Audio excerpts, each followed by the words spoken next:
At Garden of Memories, darkness settles over the land, and it is unlike any other place on Earth.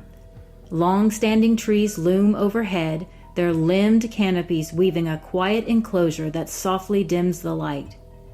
The monuments and headstones cast twisting shadows over the grounds, while artificial light is sparse, both out of respect and custom. Quiet falls. In the stillness, legend is ripe to be born. And one was. A whisper passed from mourner to mourner, grave digger to grave digger, the fabled lantern keeper. Though this mystic figure originated in the Highlands of Scotland, the Scottish came to Georgia and brought the legend with them. A guardian of the graveyards, said to appear on moonless nights, cloaked in shadow and carrying a flickering lantern, never too bright, never revealing too much. The story says this lantern keeper will lead you across the land safely if you're lost or mourning, as long as your intentions are pure. He speaks no words, makes no gestures, just walks, swinging his lantern, beckoning through the stones until you find your way, or your answer. But if your intentions are tainted, he'll lead you round and round in circles.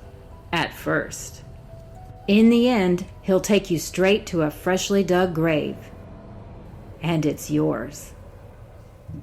Tales like these are nothing but quaint cautionary tales meant to scare children, which I do not recommend, and to discourage late-night mischief, which I do. But this investigation has sent me round and round in circles chasing clues. Of course, nothing paranormal ever happens here at the Garden of Memories, but if the lantern keeper were real, would he guide me to the truth? Would he swing his light over old secrets and half-forgotten deaths, showing me the threads that tie them all together? Or would he believe my curiosity crossed a line? Either way, high wattage light would be a nice touch right about now.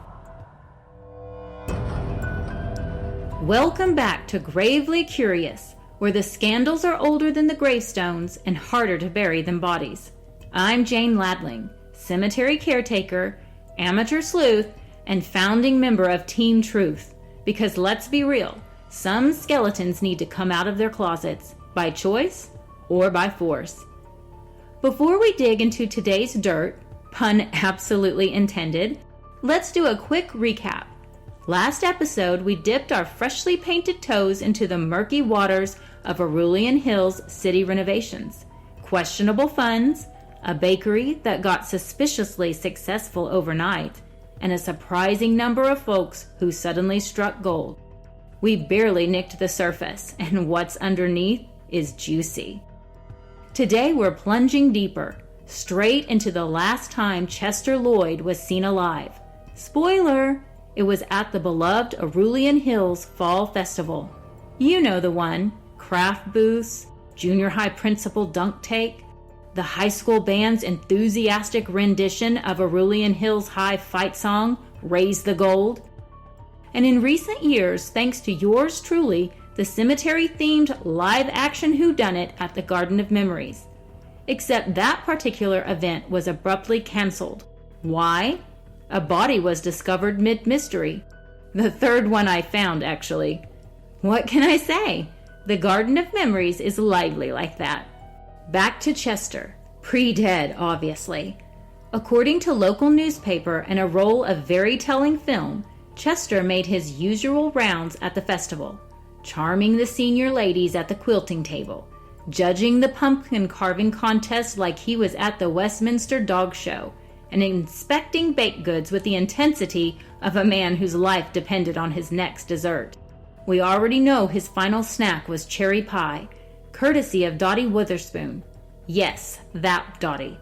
The one folks still whispered about ever since her husband's sudden and suspicious demise. She was found not guilty, but in a town like Cerulean Hills, once the suspicion takes root, it's awfully hard to weed out. So, was Dottie in the wrong place at the wrong time, or has she been riding the benefit of the doubt a little too long? The whole lightning never strikes twice defense.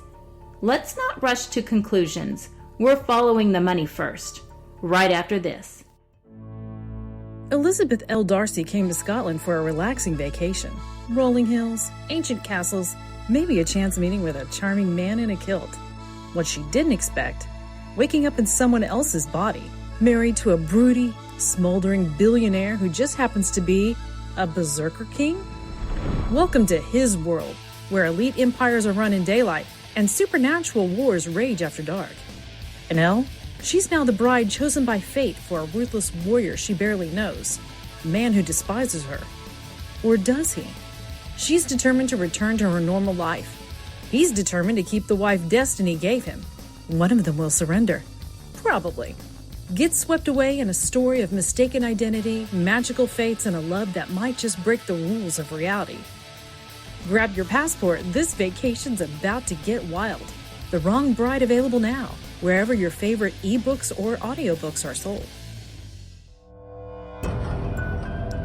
Now, about money and secrets in the 80s. Bless that paper trail. Today's apps might accidentally out your sneaky payments with a simple emoji, but back then, it was all carbon copies and ledgers tucked in dusty filing cabinets. Thankfully, I'm nosy and I possess a library card with zero shame. So far, I have found a landscaping company sporting a fleet of shiny new trucks, a real estate agency with an office that looks like it came straight out of a luxury home magazine. Beverly's restaurant got a lavish expansion, and Caleb Rowe has a brand new, disturbingly oversized pool. What I haven't found? A single dollar funneled to Dottie Witherspoon, our most obvious suspect, despite the renovation committee's freewheeling spending habits and Dottie's perfect attendance record. Am I crossing her off my suspect list? Please, I hoard suspects like I hoard vintage hats. But for now, the red yarn connecting Miss Dots to Chester is stretched to the max, considering her photo just got moved to a corner of my roll-around murder board. And yes, I really have one. Don't act surprised. Which means it's time to revisit that festival lineup. Enter Carissa Elrod. Please welcome with me Carissa Elrod, retired school teacher and 3-time winner of the pumpkin carving contest. It should have been 4 times, but Chester stole my title. Careful, Miss Elrod. You don't want folks thinking you carved up Chester for robbing you of a blue ribbon. Yes, Jane. I killed a man over a gourd. You always were a fanciful child. That contest was more political than prom queen voting. Duly noted. So you saw Chester that day? Yep, I heard him too. He was behind the refreshment tent arguing with Caleb Rowe, loud enough the whole quilt booth stopped fake chatting to eavesdrop. Caleb Rowe, as in contractor, landscaper, pool enthusiast, and alleged golden boy? The very one. Chester kept jabbing Caleb in the chest, saying, "You think nobody's noticed, but I'm not stupid." Caleb said something about him not being able to prove anything, then Chester stormed off, right back to the baked goods table. Dottie sold him the cherry pie. The end. For him, anyway. Thank you, Miss Elrod. Welcome to the only game show where you choose whether to fix the book boyfriend or nix him. It's time to play Fix Him or Nix Him. The Wrong Bride edition. Broody billionaire by day, berserker king by night. Fix him or nix him. He fights like it's 1200 BCE. Fix him or nix him. Your in-laws might be literal wolves. Fix him or nix him. Scowls like it's his full-time job. Fix him or nix him. Has never heard the phrase enemies to lovers, but fully on board with fake marriage. Fix him or nix him.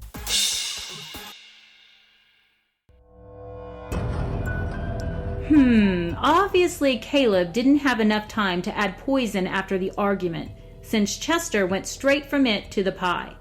But maybe Caleb suspected he'd been found out and planned ahead just in case. Either way, we've got our first eyewitness testimony, placing Chester and Caleb Rowe in a heated argument mere minutes before Chester met his cherry pie demise. Maybe it wasn't a spice allergy or Dottie's allegedly deadly touch. Maybe Chester just knew too much. Either way, Caleb Rowe now has a prime spot front and center on my murder board.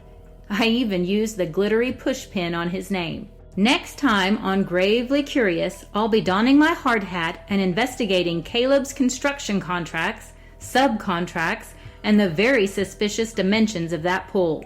Because in Arulian Hills, the real secrets aren't just 6 feet under. They're poured in concrete and landscaped. Until then, stay nosy and suspect everyone.